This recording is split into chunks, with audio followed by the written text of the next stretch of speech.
Hey everybody, welcome to Tuesday. Good to have you here on Banfield. I have some news to share with you, and it might not be what you have read. If you have seen headlines saying that Mark Sanchez was released from the hospital and went straight to jail and bonded out, it isn't true. He's still in the hospital. He is still recovering from stab wounds to the chest. And yeah, he is still facing some very serious charges once he does leave the hospital. It is entirely possible things were adjudicated while he was in his hospital bed.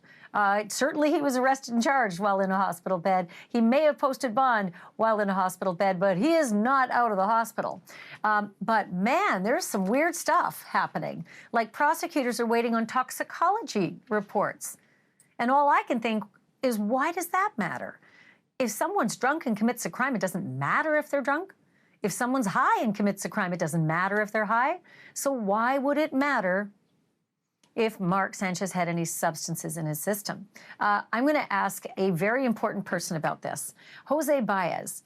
He defended Aaron Hernandez, another famous football player who found himself in trouble with some serious criminal charges like murder. That's not what Mark Sanchez is facing at this point, but I am going to tell you in a moment why the prosecutor thinks that the charges he's facing now, felony charges, could be upgraded. So Jose Baez is going to join me on the program tonight. I'm looking forward to that. I haven't had a chance to interview Jose in a long time, and he defended Casey Anthony, too. This is where he really rose to fame, so very much looking forward to that. Also, we've got our hands on some new body cam of the Adelsons, of Florida murder fame. You know, the crime family that orchestrated a whole murder for hire. Charlie, the son, went to jail. Mom, the grand dame of them all, the mastermind of the murder for hire, also went to jail.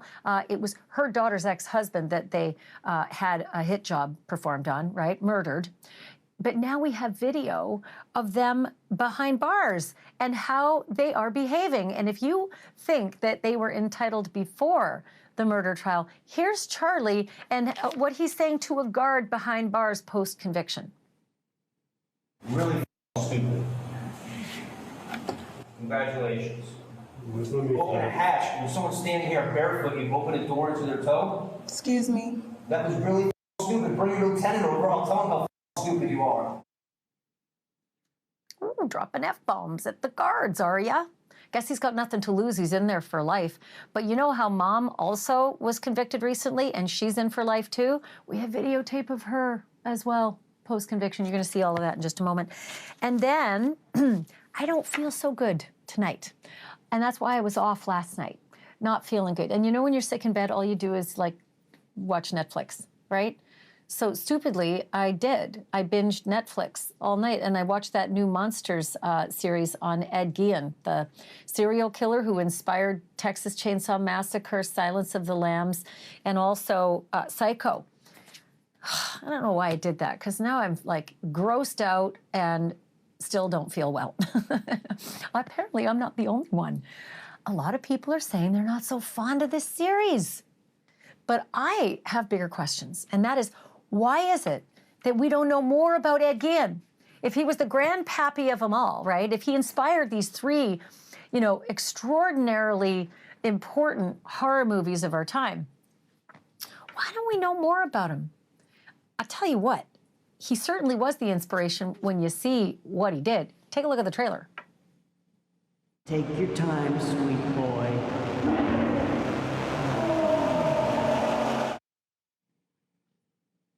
I got the willies just looking at that scene, and I actually went through that scene. I would love to hear what you think about this series, because a lot of people are weighing in online. Email me. When I get there, I'm going to give you the address, but I want an email from you. I want you to tell me what you think about the series. Tonight, I've got an expert on real-life psychological monsters who's going to walk me through the Ed Gein story and tell me what the actual about that guy. Let me start here, though. This was another bad day for Mark Sanchez, right? Who went from NFL quarterback turned TV commentator to guy stumbling down the street in Indianapolis stabbed in the chest. If you have been following our coverage of last week's back alley brawl involving Sanchez, and here he is, stumbling out of that alley, well, then you probably know he got into it with a 69-year-old delivery driver, and you probably know this former New York Jet has now been slapped with a felony because of it. But he's also being sued by his alleged victim. Again, an elderly man who is so disfigured he can't even speak, sliced through the face right into his tongue.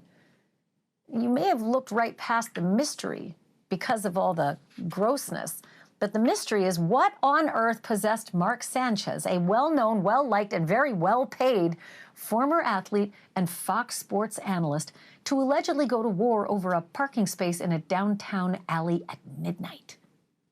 It is not like Sanchez wanted to park there at that loading dock, where that victim, Mr. Perry Toll, was offloading cooking oil at a hotel for recycling. Far from it. Police say before Sanchez even got violent, he was doing wind sprints in that alley, up and down, in his fancy clothes, in a city he was only visiting to call Sunday's NFL game. Yes, this alley is just down the street from a bar, and yes, Sanchez is also charged with public intoxication. The delivery truck driver told the police that Sanchez smelled of booze, but Sanchez told police he does not remember how Mr. Perry Toll came to be beaten half to death, or how he, Sanchez, ended up with multiple stab wounds himself. But he should read the police affidavits because, man, there's some information in there. According to those, Sanchez, who's 38, told the victim that he had to move his truck. And when the victim didn't, Sanchez tried to get inside said truck. And when Mr. Toll tried to stop him, police say Sanchez beat him up. Cops say the victim tried to pepper spray Sanchez first, but that had no effect, at which point the victim, according to cops, pulled a knife and stabbed Sanchez in the chest until Sanchez let up. The severity of the older man's injuries led the authorities to add a felony battery count to the 3 misdemeanors that Sanchez was initially facing. But when we brought you this story last night, you heard the DA say that the evidence is still being gathered and more charges may well be coming. And now we know what some of that evidence is. It happens to be the same evidence that investigators are waiting on in another blockbuster story that we've been covering, the mysterious case of Celeste Rivas Hernandez, who was found dead in a singer's Tesla. It's toxicology reports. That's what they're waiting on, a series of drug tests that in the Sanchez case may help to explain his bizarre and atypical behavior. A former teammate from the New York Jets tells the New York Post that the attack was, quote, completely out of character for Mark Sanchez, the Mark that he knew. But that does not mean much to Mr. Toll, whose attorney says is, quote, thankful to be alive, end quote, but heartsick that he won't be able to attend his own son's wedding next week. He may, however, be able to spring for one hell of a honeymoon in the not-too-distant future if Sanchez and Fox decide not to fight his lawsuit. Mr. Sanchez is due to make an appearance in criminal court in November. And that brings me to my first guest, who I am thrilled to finally have on this program. Jose Baez is a megastar in criminal justice, whose former clients, as I mentioned, include another ex-footballer, Aaron Hernandez, as well as Casey Anthony. It's great to have you on the show, Jose. It's nice to see you again, too. It's great seeing you. It's been a long time. Oh, my gosh, the time we spent in that Orlando courtroom together, months and months on end, getting to know each other. Lovely to see you after all these years. Let me just ask you right off the bat, do you think that Mark Sanchez, as famous as he is going to get a fair shake in the criminal justice system? I certainly hope so. I don't know how many fans he has in Indianapolis, but I can tell you there's something about this case that rubs me the wrong way. I'm not exactly sure it's being covered the way perhaps it should be, or the questions that are being asked, or the right questions are being asked, I should say. So tell me, what do you mean by that? Well, it doesn't make any sense if you even the way you explained it. I mean, to have what does Mark Sanchez care about where a truck driver parks? That doesn't make any sense. This certainly could be a situation where 2 guys got into it, and one had 2 weapons. And the other one, of course, was younger and got the best of them. So it's really too soon to tell. But a lot of the evidence just doesn't match up as far as I'm concerned. Mr. Toll's the one who brought a knife to a fist fight, as well as pepper spray. So no one's asking him any questions, of course, and that's because, of course, he got beat up. But this could be a very solid self-defense case for Mr. Sanchez as well. So interesting you say that, because I was so flummoxed as to how they charged so quickly. But as it turns out, there is a lot of surveillance video in between these two fancy hotels. And I think the police got their hands on the surveillance video very quickly, and it matched up with what Mr. Toll was saying, which, I mean, even as a defense attorney, you got to admit, ugh, those are bad facts for Sanchez. Well, I haven't seen any of that released. I just see him bloodied walking down the street. I think that they can release some of that video, especially if they're releasing others, as well as other photographs and other images. So, especially in a case like this, I've seen and had cases out of Indianapolis, so I know that law enforcement does release video during the pendency of a case. It's not something that's specifically being withheld. I mean, specifically being withheld for a legal reason. I've seen it released before. Yeah, and hey, not for lack of trying. We're trying our damnedest to get our hands on that, as is every other media outlet, you know, this side of Indianapolis. But I do want to ask you about the toxicology. I was sort of, I don't know, confused by prosecutors waiting on toxicology. That's usually something we want to know for dead people, not for people who are charged with felonies, because you tell me, you're the lawyer. As I understand it, it doesn't matter to nobody if you were drunk or high committing a felony, right? No, it doesn't. But, you know, I think what the reason why they're actually requesting it is to counter any potential defenses of self-defense. So if you can have a determination as to what his blood alcohol level was, you can actually make arguments as to how impaired Mr. Sanchez actually was. And there's another thing that might also possibly come out in this, and that is, you mentioned he was at a bar previously. His drink could have been spiked by someone. He could have had something in his drink, and that might have affected his memory. There are any number of things that could have happened in that bar that perhaps tell the rest of the story. And of course, as a criminal defense lawyer, one of the first things that I would be asking is, he's at the hospital, you can draw his blood, and in fact, it probably did draw his blood. So why didn't you test it?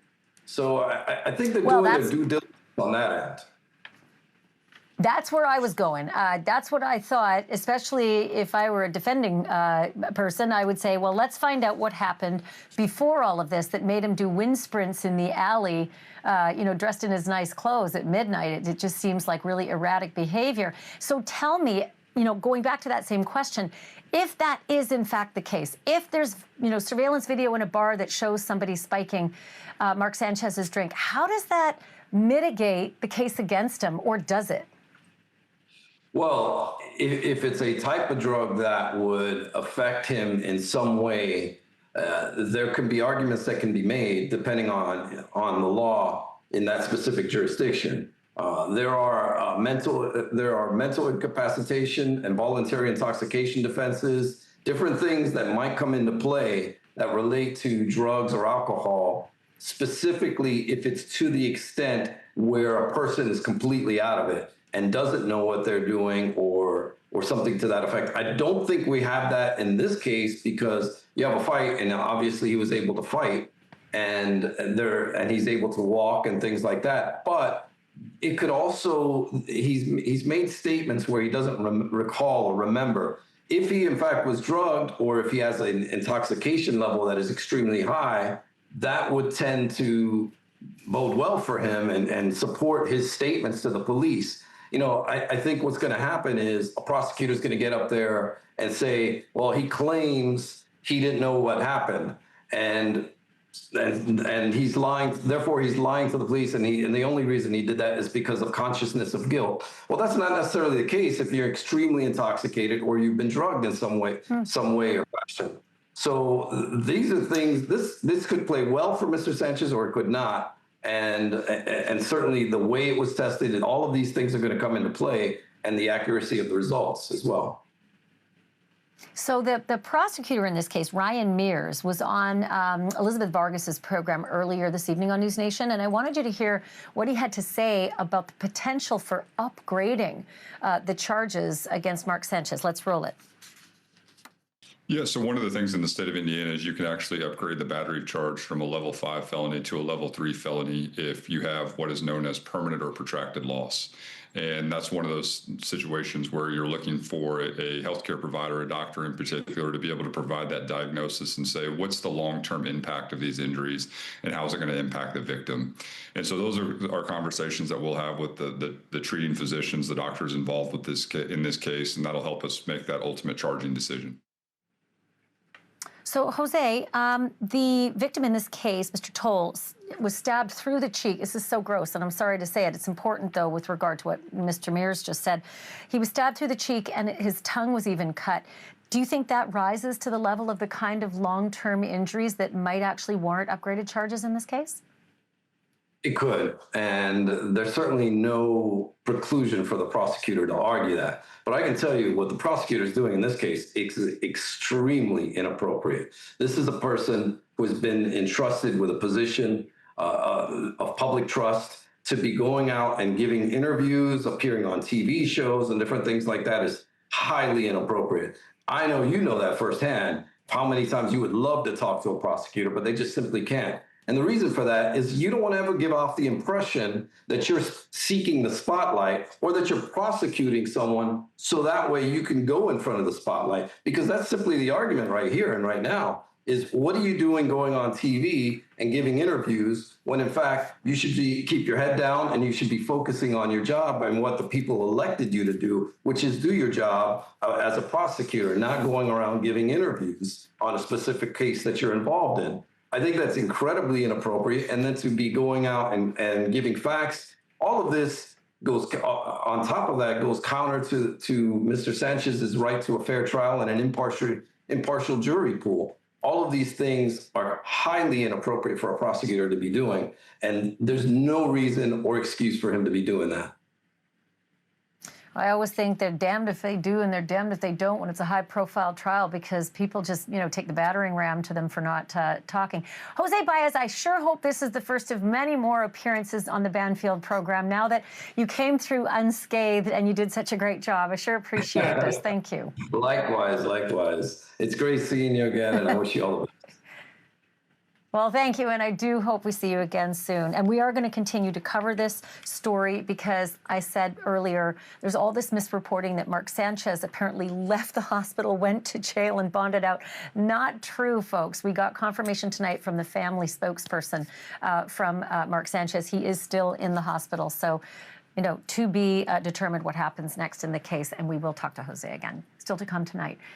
As if it couldn't get worse for the Adelsons, that wealthy and bloodthirsty family from Florida that turned a custody battle into a murder for hire. Now there's video of how they're behaving behind bars. Here's Charlie. You open a hatch, and someone's standing here barefoot, you open a door into their toe? Excuse me. That was really stupid. Bring your lieutenant over, I'll tell him how stupid you are. Okay. You don't know what stupid is? You're stupid. Very nice. Wait till you hear Donna Adelson. Night and day, her behavior after her conviction. That's next.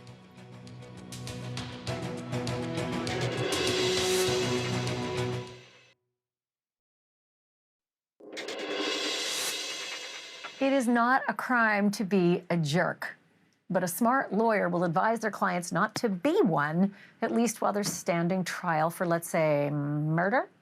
That said, jerks will be jerks, be it outside of court and out of the public eye, especially once they're convicted and got nothing to lose.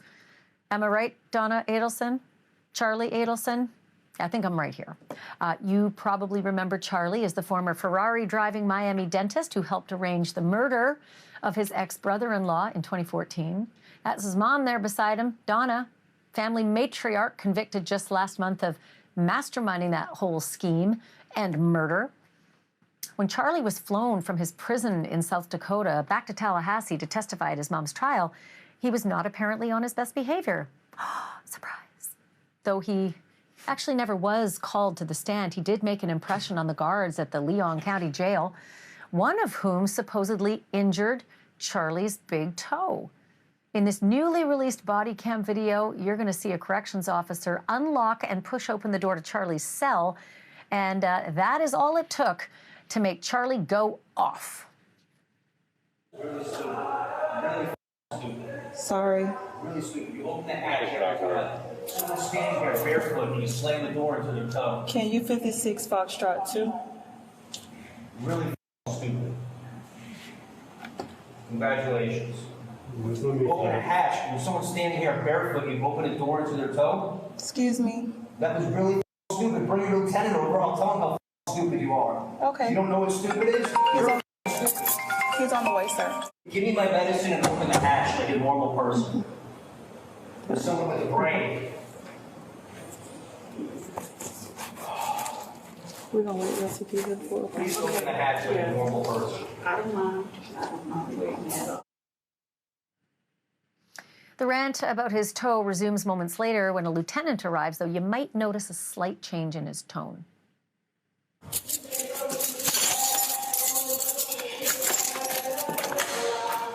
LC don't go. Yeah, sure. What you got? Medical comes to hand me my pills, so I stand at the door so I can get them through the hatch like I always do. She opens the door and pushes the door and runs it over my toe. Okay. So I said, you just my toe up. Like, you hand medicine through a door every single time. I'm standing here barefoot. If you look at the door, it's a big gap. If you're standing here barefoot, take a heavy door and slam it forward, you're going to someone's toe up. It's common sense. That's all it is. Which toe? My right big toe. Step over and see toe.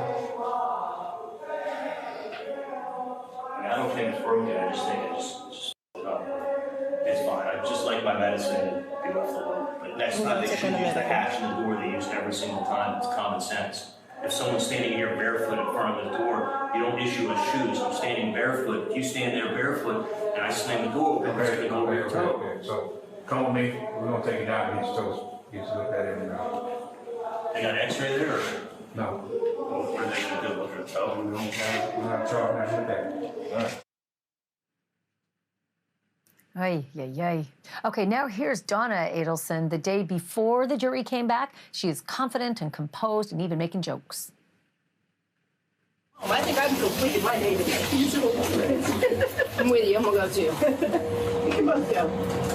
Only if you take me with you. Yeah. You got a big day. I know. Judge me not like it. Yeah, you don't know like it. He probably wants to be here today too. Probably.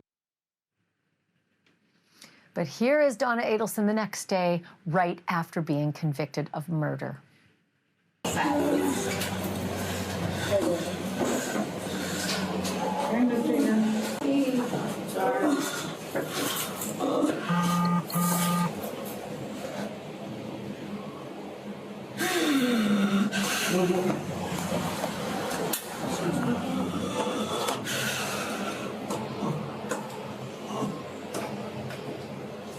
$117 is in control. So, stick your inside slider, please.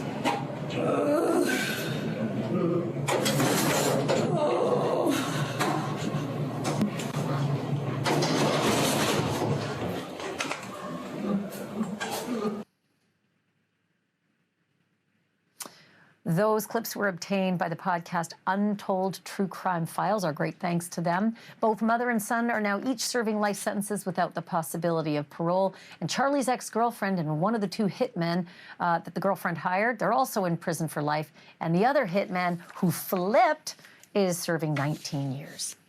Still to come, a Connecticut mom is charged with attempted murder after putting antifreeze in her estranged husband's wine.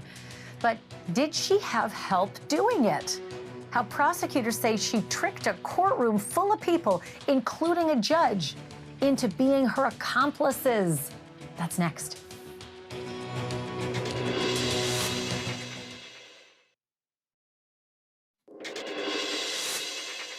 There are three things every prosecutor hopes to have when they take someone to trial: means, motive, and opportunity. And the prosecutors feel pretty solid in their attempted murder case against Kristen Hogan.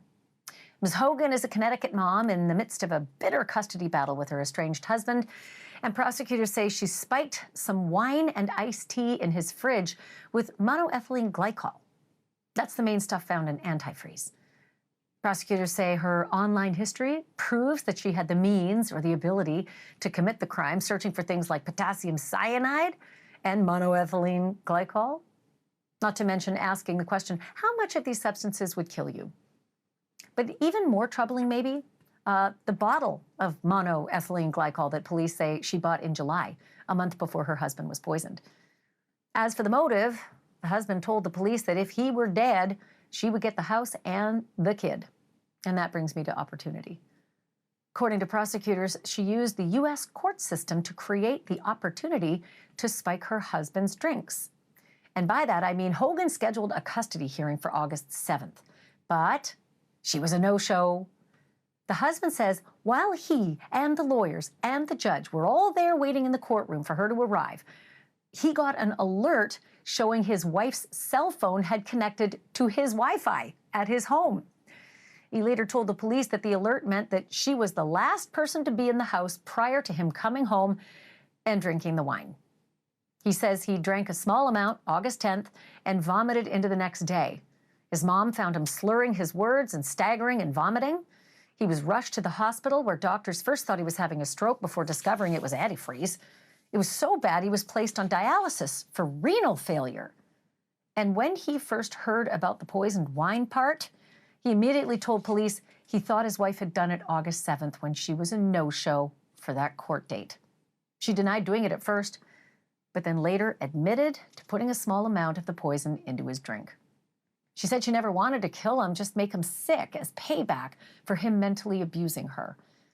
The case has been compared to other high-profile cases with antifreeze and poison, like Mark Jensen, who was found guilty of murdering his wife Julie in 1998 after poisoning her with antifreeze. And Corey Richens is accused of poisoning her husband with a lethal dose of fentanyl 3 years ago. She's set to stand trial this February. And I'm lucky enough to be joined right now by Richens' former criminal defense attorney, Skye Lazaro. Skye, it's good to have you back on the show. Thanks so much for being here. Yeah, thanks for having me, Ashleigh. I always love coming on your show. Well, love you right back. What are your initial thoughts about this case in Connecticut? This is a really interesting case because ultimately she admitted to it, but she said she didn't mean to kill him. In Connecticut, attempted murder requires more than just a mere threat or a mere attempt, and you have to have the specific intent to commit the crime, which is murder. So that may be a little bit problematic for him. I know they have the internet searches and some of these other things, but where she's come forward and said, hey, look, I poisoned him, but I just wanted to make him sick as payback. I didn't really mean to kill him, might be a little bit of a hurdle for them to get over in terms of proving an attempted murder. Well, yeah, that's what I kind of thought, because those internet searches were pretty, like, how much does it take to kill someone? I guess you could look at that both ways, right? I want to kill him, or I don't want to kill him, so how much do I need? I didn't want to kill him, yeah. Sorry, what? So I was thinking, is that the argument that both the prosecutors would use and the defense would use? I would expect so. I mean, if you're the defense attorney, you have to be able to explain these searches away. And this is the worst thing in all of these cases is people search everything and your heart kind of sinks when you see it in discovery. But in a case like this, where she said, no, I didn't mean to kill him, you really could flip this to say, look, she was only going to give him such, a smaller amount, but she wanted to know what that amount was. Now, unfortunately, the flip side of that is, prosecutors are going to use it the other way. And then she came out and she said she wasn't really sure how much she put in the bottle. Yeah, that's not very good. How about this fact that she searched for cyanide, potassium cyanide, because that's a pretty awful thing. And she told them, she told the police the reason she was searching for potassium cyanide was because she'd seen it on a detective show called Psych. And I guess we all do kind of crazy web searches here and there. I mean, don't even ask about me and my team and true crime, all the things that we've searched. But I guess part and parcel of it all, it just kind of puts together a picture where the coincidence doesn't really seem to be as probable. Right. And I think it's not helpful for her, especially depending on what the timeline of those searches were. If this was a while ago, maybe. But if it was close in time, they're going to have a hard time explaining that away. We saw this in that Craig case in Colorado, where he was searching different kinds of poisons. And we, know how that turned out for him. So I think they're going to have a hard time explaining away these searches where there's multiple substances there. Yeah, that was that dentist in Colorado who murdered his wife and had the mistress in Texas who said, dang, I didn't know that he was married. He told me he wasn't. It was really fascinating. Okay, and I just got to make sure that he really did. I'm going to say allegedly because I'm not sure if that case has been adjudicated. Has it? It has. He was convicted. Okay. Killer. Okay. All right. So the other question I have for you is that their son was apparently hospitalized in late September, this is within this window, for similar symptoms, which made me think, dear God, what mom, if she's guilty, would have possibly exposed her child when he went over to dad's house to the iced tea or the wine? I mean, I would feel like those charges would be upgraded, not only for him, but also to potentially endanger a child. So like maybe attempted murder of the child, which sounds crazy, but also endangering a child. What sort of upgraded charges could you imagine? I could see some sort of child abuse type charges or something along those lines, but it's going to be really hard to prove. Some of these poisons, depending on what they are, won't show up in something like a hair follicle test. So, you know, poisons that metabolize really quickly in the body, I'm not a scientist, but I've done enough of these cases, you know, there may not be any signs of it forensically that you can point to. And symptoms are tough, especially with kids. Now, maybe she was setting the dad up, I don't know, to make it look like he got sick at his house. Or maybe these symptoms were just really similar. Sky, I got 10 seconds left, but I got to ask you about Corey Richens, your former client. Apparently, the prosecution's star witness has recanted. Do you think the case is going to fall apart?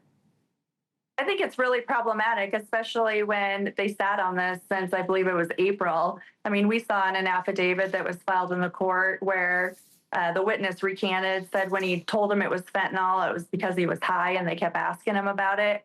Go back to the detention hearing that we had. It was a similar thing with their other witness where they kept leading her down the road. It took them 3 interviews to get her to say it was fentanyl. And now he's coming out back and saying, you know, one of the prosecutors was there, I'm recanting, and then they don't turn it over. I don't think this plays well before a judge. And I think they're right to ask for her release. Now, whether or not they get it, we'll see. Yeah, no kidding. We'll have to have you back. Sky Lazaro, thank you so much for this. Appreciate it. Good to see you. Yeah, thanks for having me. All right, folks, coming up next. Does this guy look familiar to you? He should, because his murderous handiwork inspired Norman Bates and Buffalo Bill and from Silence of the Lambs, you know, and also the Chainsaw Massacre. His name is Ed Gein, a.k.a. the Butcher of Plainfield. But why is this serial killer suddenly on everybody's radar again? And why are so many people not amused by it? That's next.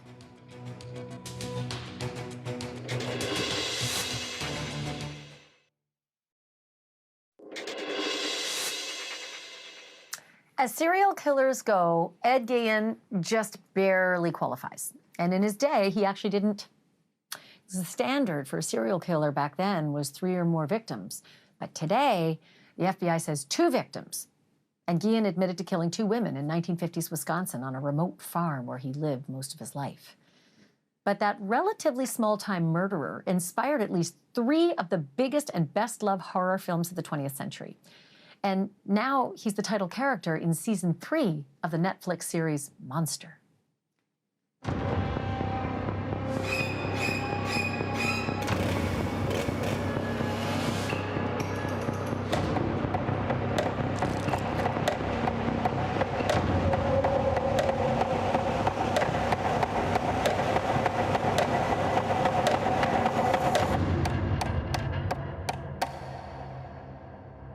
You're working too fast. I'm sorry, Mother.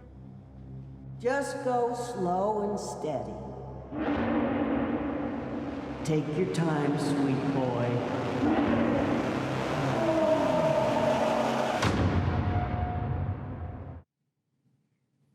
Yes, before there was Buffalo Bill and Leatherface and Norman Bates, there was the real-life Ed Gein, making lamps out of human skin, masks out of human faces, and soup bowls out of human skulls, filling his house with bodies that he dug out of nearby cemeteries or bodies he murdered himself. In a demented spiral that seemingly began with the death of his overbearing mother years before. Luckily, whenever I need to know about psychopaths who make suits out of human skin, I know just who to call. Chris Mahandi is a forensic psychologist with decades of clinical research and real-world experience with those among us who are prone to violence. Wow, Chris, I gotta say, why is Ed Gein not a bigger name, given that he was the inspiration for all those movies? Well, thank goodness he's not a bigger name, because people like this shouldn't be big names. And thanks for having me on your show.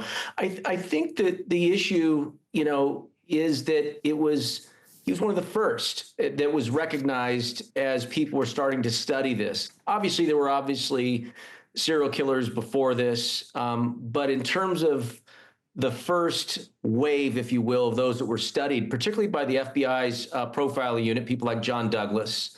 He was the first and represented the pattern that we see in these people, which is one of violent fantasy, often trying out that violent fantasy in different ways before moving to living human beings. And the stuff with the digging up corpses, going to people who've just been newly buried, and doing all these, terrible and disturbing things, that's part of the patterning we see. And eventually for people that are serial killers, it's not enough. They have to move to living, non-consenting, human beings.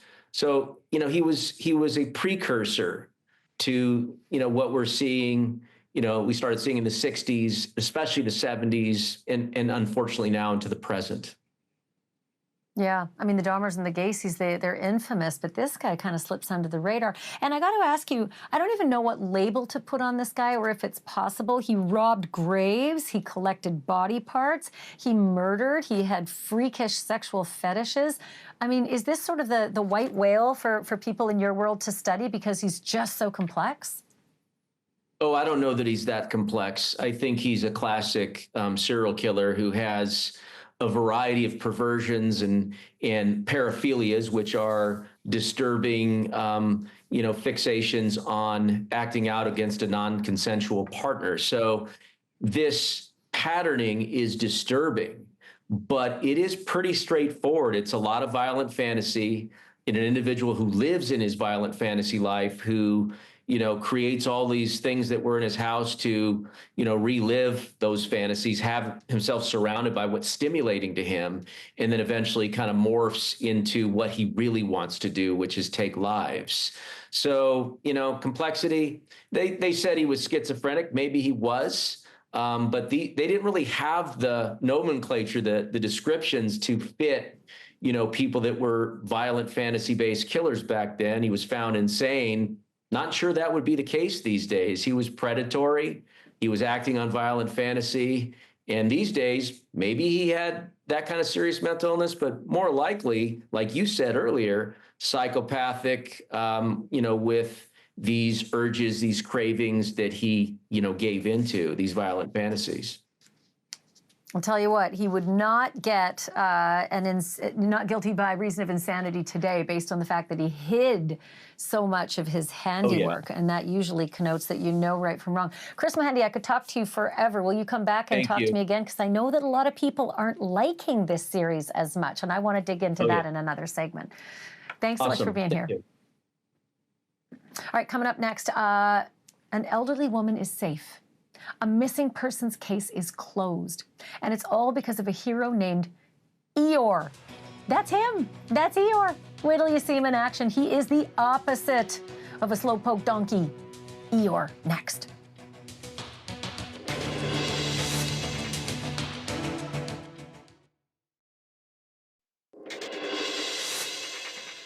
There are two things I know for sure. Puppies are cute and murder is bad. And we've had enough murder for one night, so I'll leave you with a puppy, who is not only cute, but is also a total hero. Behold this body cam footage from a police call last month in Florida. A distraught man says his 86-year-old wife took their grand doggy, Eeyore, out for a walk. He said her walks typically last no more than 15 minutes, but that wife and dog had both been gone for an hour. So a sheriff's deputy set out searching, and sure enough, Eeyore appears out of nowhere, but still no signs of Grandma. So the deputy does what any good cop would do. She starts asking questions. Hi.